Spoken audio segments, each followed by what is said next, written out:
துலாம் ராசி என்பர்கள் காலபுருஷனுக்கு 7ஆம் இடத்துல இருக்கக்கூடிய நபர்கள். இவர்களினுடைய ராசிக்கு அதிபதி சுக்கிரன் அப்படின்றதுனால ஒரு பணத்துல ரொம்ப கவனமாக இருப்பாங்க. இவர்களினுடைய வருமானத்திலையும் ரொம்ப கேர்ஃபுல்லா இருப்பாங்க. ஆனா அந்த பணத்தினாலையும் அந்த கடன்னாலையும் தான் அதிகப்படியாக அவமானப்படக்கூடிய நபர்களும் இந்த துலாம் ராசி என்பர்கள் தான். அந்த உறவுக்காரர்கள் கிட்ட அவர்களை நம்பி வாங்கியிருப்பாங்க கடன், ஏதோ நம்மளால திரும்ப கொடுத்துட முடியும் அப்படின்ற ஒரு அமைப்புல வாங்கியிருப்பாங்க. அவர்கள் கொடுத்த நேரமா இவர்கள் வாங்கின நேரமான்றது தெரியாது. எப்போ கடன் வாங்கினாங்களோ அதுல இருந்து இவர்களுக்கும் பிசினஸ் டல்லா இருக்கும். அவர்கள் இவர்களை ஏளனமாக பார்க்கக்கூடிய ஒரு தருணம், ரொம்ப எல்லாரிடத்திலையும் அதாவது பொது இடத்துல வச்சு அவமானப்படுத்தக்கூடிய ஒரு தருணம், இது எல்லாத்தையுமே அனுபவித்தவர்கள் இந்த துலாம் ராசி அன்பர்கள். இவர்களினுடைய 4ஆம் இடத்துல செவ்வாய் உச்சம் பெற போறார். குடும்ப ஸ்தானாதிபதி கலத்திரக்காரகன் அப்படின்னு சொல்லக்கூடிய அந்த செவ்வாய் 4ஆம் இடத்துல உச்சம் பெறும்போது இவர்களுக்கு ஒரு நல்ல ஒரு ஏற்றங்கள் அடையக்கூடிய ஒரு நேரமாக தான் இந்த 45 நாட்கள் இந்த துலாம் ராசி என்பர்களுக்கு இருக்க போகுது. 4ஆம் இடம்ன்றது சுகஸ்தானம். அந்த சுகஸ்தானத்திலேயே செவ்வாய் உச்சம் பெறாரு. இத மாதிரியான ஒரு அமைப்புகள் வேற எந்த ராசி என்பர்களுக்கும் கிடையாது. அதுவும் அந்த செவ்வாய் பாத்தீங்கன்னா உங்களுடைய குடும்பஸ்தானாதிபதி தனஸ்தானாதிபதியுமே கூட. அதனால வாங்கிய கடன் எல்லாத்தையும் திரும்ப செலுத்துவதற்குண்டான ஒரு நேரம், நல்ல ஒரு தடையில்லாமல் வருமானம் வரக்கூடிய ஒரு தருணம். தொழில் செய்யறவங்களுக்கு எல்லாம் இந்த துலாம் ராசி என்பவர்களுக்கு கடந்த ஒரு 1.5 வருடங்களாக தொழில இருந்து மிகப்பெரிய அளவுக்கு உங்களுக்கு வருமானம் அப்படின்றது வந்திருக்காது. அந்த கடைக்கு வாடகை கொடுக்கறது, அந்த இடத்துல இருக்கக்கூடிய மெயின்டெனன்ஸ் பண்றது, அடுத்த சம்பள வேலை ஆட்களுக்கு சம்பளம் கொடுக்கறது, இந்த மாதிரியான செலவுகளுக்கு தான் அந்த வருமானம் வந்துட்டு இருக்குமே ஒழிய அதுக்கு கூட கொடுக்கறதுக்கு வருமானம் வந்திருக்காது. ஏதாவது முன்ன பின்ன கடனை வாங்கி அதெல்லாம் செய்யறதுக்குண்டான ஒரு தருணம். எப்பண்டா நம்மளுடைய தொழில் வளர்ச்சி பெறும் அப்படின்னு காத்துட்டு இருந்த இந்த துலாம் ராசி என்பர்களுக்கு இந்த 45 நாட்கள்ல அந்த தொழில் மூலமாக நல்ல ஒரு வளர்ச்சியையும் வருமானத்தையும் பெறக்கூடிய ஒரு தருணமாக தான் இருக்க போது.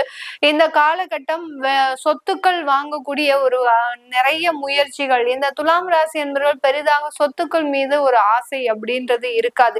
இருக்கக்கூடிய இடத்துல நம்ம அதிகப்படியாக அப்படியே போய்கிட்டே இருக்கணும் அப்படின்ற மாதிரியாக நினைக்கக்கூடியவர்கள். நான் முதல்லயே சொன்ன மாதிரி நிறைய ஒரு வீடுகளை மாற்றம் செய்து கொண்டே இருப்பவர்கள் நம்ம துலாம் ராசி என்பர்கள். ஒரு இடத்துல நிலையாக இல்லாமல் எங்கெங்கெல்லாம் இவர்களுக்கு வாய்ப்புகள் வருதோ அதை நோக்கி பயணிக்கக்கூடியவர்கள் இந்த துலாம் ராசி என்பர்கள். இந்த 45 நாட்கள்ல நமக்குன்னு ஒரு ஸ்திரமான ஒரு இடம் வேணும், நமக்குன்னு ஒரு சொந்த வீடு வேணும், நமக்குன்னு ஒரு சில அங்கீகாரம் வேணும், நமக்குன்னு ஒரு சமுதாயத்துல ஒரு மதிப்பு மரியாதை வேணும், இப்படிலாம் இதை நோக்கி பயணிக்கக்கூடியவர்களாக மாற போறாங்க இந்த துலாம் ராசி என்பர்கள். அதற்கு அந்த செவ்வாய் உச்சம் பெற்று இவர்களுக்கு உறுதுணையாக ஒரு பக்கபலமாக இருந்து செயல்படக்கூடிய ஒரு தருணமாக இருக்கும். இப்போ ஒரு சொத்துக்கள் வாங்குறீங்க அப்படின்னா உங்களுக்கு ஒரு நல்ல ஒரு மலிவு விலையில அந்த சொத்துக்கள் கிடைக்கக்கூடிய ஒரு தருணமாக இருக்க போகுது. அந்த சொத்துக்கள் வந்த நேரம் உங்களுக்கு அடுத்த கட்ட ஒரு வளர்ச்சி அப்படின்றது கண்டிப்பாக இருக்கக்கூடிய ஒரு தருணமாக இருக்கும். புதிதாக தொழில் வாய்ப்புகள் எல்லாம் உங்களை தேடி வரக்கூடிய ஒரு தருணமாக தான் இந்த துலாம் ராசி என்பர்களுக்கு இருக்க போது. இந்த காலகட்டம் திருமணம் தடைபட்டு இருந்த நிறைய துலாம் ராசி என்பர்களுக்கு இந்த 45 நாட்கள்ல துரிதமாக திருமண ஏற்பாடுகள் நடக்கக்கூடிய ஒரு தருணம். நல்ல ஸ்டேட்டஸான ஒரு வரன் அப்படின்றது வரும். இது நாள் வரைக்கும் காத்திருந்தது நமக்கு வீண் போகல அப்படின்னு சொல்லக்கூடிய அளவிற்கு ஒரு நல்ல ஒரு மதிப்பு மிக்க மரியாதை மிக்க ஒரு வரன்கள் தானாக தேடி வரக்கூடிய ஒரு நேரமாக தான் இந்த துலாம் ராசி என்பர்களுக்கு இருக்க போகுது. இந்த மாதிரியான ஒரு திருமணம் நம்ம சொந்தக்காரங்கள்ல யாரும் பார்த்திருக்க கூடாது. அந்த அளவுக்கு அந்த திருமணம் நடக்கணும் அப்படின்ற மாதிரியாக அந்த ஒரு பிரம்மாண்டமான ஒரு அமைப்பு அந்த திருமணத்துல அப்படின்றது இந்த துலாம் ராசி என்பர்களுக்கு மிகவும் அமைப்பாக இருக்கக்கூடிய ஒரு நேரமாக இருக்க போகுது. இந்த காலகட்டம் இந்த துலாம் ராசி என்பர்கள் இந்த 4ஆம் இடத்துல இருக்கக்கூடிய அந்த செவ்வாய் பகவான் பாத்தீங்கன்னா உங்களுடைய கலத்திரஸ்தானத்தையே பார்க்கிறார். அதனால திருமண முயற்சிகள் எளிதாக நடக்கக்கூடிய ஒரு நேரமாக இருக்க போது. அடுத்து உங்களுடைய 10ஆம் இடத்தை பார்க்கக்கூடிய ஒரு அமைப்பாகவும் இருக்கு. செவ்வாய் 4ஆம் இடத்துல இருந்து உங்களுடைய 10ஆம் இடத்தை பார்வையிடுகிறார். அதனால நான் முதல்லயே சொன்ன மாதிரி புதிய தொழில் முயற்சிகள், வருமானங்கள் அதிகரிக்கக்கூடிய ஒரு தருணம். அடுத்து அந்த லாபஸ்தானத்தையும் பார்க்கறதுனால வெளிநாட்டு தொழில்கள், எக்ஸ்போர்ட் சம்பந்தப்பட்ட தொழில்கள் எல்லாம் பாத்தீங்கன்னா உங்களுக்கு நிறைய ஒரு ஆப்பர்ச்சுனிட்டிஸ், நீங்களே வெளிநாட்டுக்கு போய் அங்க புதிதாக ஒரு கிளைகளை ஆரம்பிக்கக்கூடிய ஒரு தருணம்லாம் இந்த துலாம் ராசி அன்பர்களுக்கு முழுமையாக இந்த 45 நாட்கள்ல நடக்க போகுது. இதனால உங்களுடைய ஒரு வளர்ச்சி அப்படின்றது ஒரு அபரிமிதமான அபரிமிதமான ஒரு வளர்ச்சியாக தான் இந்த காலகட்டம் இந்த துலாம் ராசி என்பவர்களுக்கு இருக்க போது. வேலை சம்பந்தப்பட்ட சில அமைப்புகள்ல எப்படி இருக்கும் அப்படின்னு கேட்டீங்கன்னா, அரசாங்க உத்தியோகத்துல வேலை பார்க்கிறவங்களுக்கு ஒரு நல்ல ஒரு உயர் பதவிகள் நீங்க எதிர்பார்த்திருக்கவே மாட்டீங்க.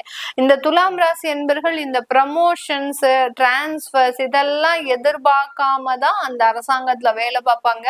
அந்த எதிர்பாராத நேரத்துல நல்ல ஒரு ராஜயோக வாழ்க்கை அப்படின்றது அரசாங்க உத்தியோகத்துல இருக்கக்கூடியவர்களுக்கு இந்த காலகட்டம் கண்டிப்பாக கிடைக்கக்கூடிய ஒரு தருணமாக இருக்க போது.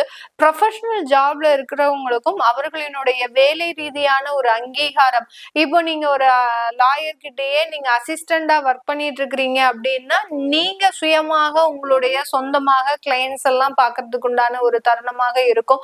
டாக்டர்ஸ் எல்லாம் பாத்தீங்கன்னா ஒரு நல்ல ஒரு பெரிய பெரிய ஹாஸ்பிட்டல்ல உங்களுக்கு அங்கீகாரம், உங்களுடைய தகுதிக்கு ஏற்ற ஒரு அங்கீகாரம் இதெல்லாமே கிடைக்கிறதுக்கு உண்டான ஒரு தருணமாக தான் இந்த ராசி என்பவர்களுக்கு இருக்க போது. அடுத்து மெயினா பாத்தீங்கன்னா விளையாட்டு துறையில இருக்கக்கூடியவர்களுக்கு, விளையாட்டு துறையில இருக்கக்கூடியவர்கள் இந்த 45 நாட்கள்ல உங்களுடைய அந்த துறையில சார்ந்த வளர்ச்சிகள் பாத்தீங்கன்னா மிக அபரிமிதமாக இருக்கும். கடந்த ஒரு 6 மாதமாக பாத்தீங்கன்னா எல்லா இடத்துலயும் போட்டியில நீங்க கொஞ்சம் சோர்வடைந்து தோல்வி பெற்றாலும் அது ஒரு முழு முயற்சியோட நம்ம நம்பிக்கையோட திரும்ப திரும்ப நம்ம பயிற்சிகள் பண்ணணும் அப்படின்னு நீங்க நினைச்சு செய்த விஷயங்கள் எல்லாமே இந்த 45 நாட்கள் ஒரு அபரிமிதமான ஒரு வெற்றியை கொடுக்கக்கூடிய ஒரு தருணமாக தான். 7ஆம் இடத்தையும் அந்த செவ்வாய் உச்ச பார்வையாக பார்க்கறதுனால எதிரிகளாம் துவம்சம் ஆகிறதுக்கு உண்டான ஒரு தருணம், எதிரிகளை மிக எளிதாக நீங்க வெல்லக்கூடிய ஒரு தருணமாக தான் அந்த விளையாட்டு துறையில இருக்கக்கூடியவர்களுக்கு மிக ஒரு நல்ல ஒரு அருமையான ஒரு காலகட்டமாக இருக்க போது. இந்த துலாம் ராசியில் இருக்கக்கூடிய சித்திரை நட்சத்திர அன்பர்களுக்கு புதிதாக சொத்துக்கள் வாங்கக்கூடிய ஒரு தருணம், இல்ல பழைய சொத்துக்களை வாங்கி அதை ரெனோவேஷன் பண்ணக்கூடிய ஒரு தருணமாக இருக்க போது. அடுத்து சுவாதி நட்சத்திர அன்பர்களுக்கு இந்த காலகட்டம் வெளியூர் வெளிநாட்டுல ஒரு நல்ல விசா சம்பந்தப்பட்ட பிரச்சனையும் அங்க உறவுகள் சார்ந்த பிரச்சனைகள் எல்லாமே தீரக்கூடிய ஒரு நேரமாக தான் இந்த சுவாதி நட்சத்திர அன்பர்களுக்கு இருக்கும். அடுத்து விசாகம் நட்சத்திர அன்பர்களுக்கு இந்த காலகட்டம் நல்ல ஒரு தொழில் வாய்ப்புகளும், ஏற்கனவே இருக்கக்கூடிய ஒரு தொழில்ல புதிதாக மூலதனங்கள், முதலீடுகள், அடுத்து புதிய தொழில் வாய்ப்புகள் இதெல்லாமே கிடைக்கக்கூடிய ஒரு தருணமாக தான் இருக்க போகுது. இது எல்லாமே நம்ம கோச்சார நிலவரப்படி பலன்களை கணிச்சு சொல்லியிருக்கிறோம். உங்களுடைய சுய ஜாதக பலன்களை பார்க்கணும் விருப்பப்படுறவங்க கீழே இருக்கிற நம்பருக்கு வாட்ஸ்அப்ல அப்பாயின்மெண்ட் வாங்கிக்கிட்டு நீங்க கன்சல்ட் பண்ணிக்கலாம். உங்களிடமிருந்து விடைபெறுவது உங்கள் ஆஸ்ட்ரோ பூர்ணா. நன்றி, வணக்கம்.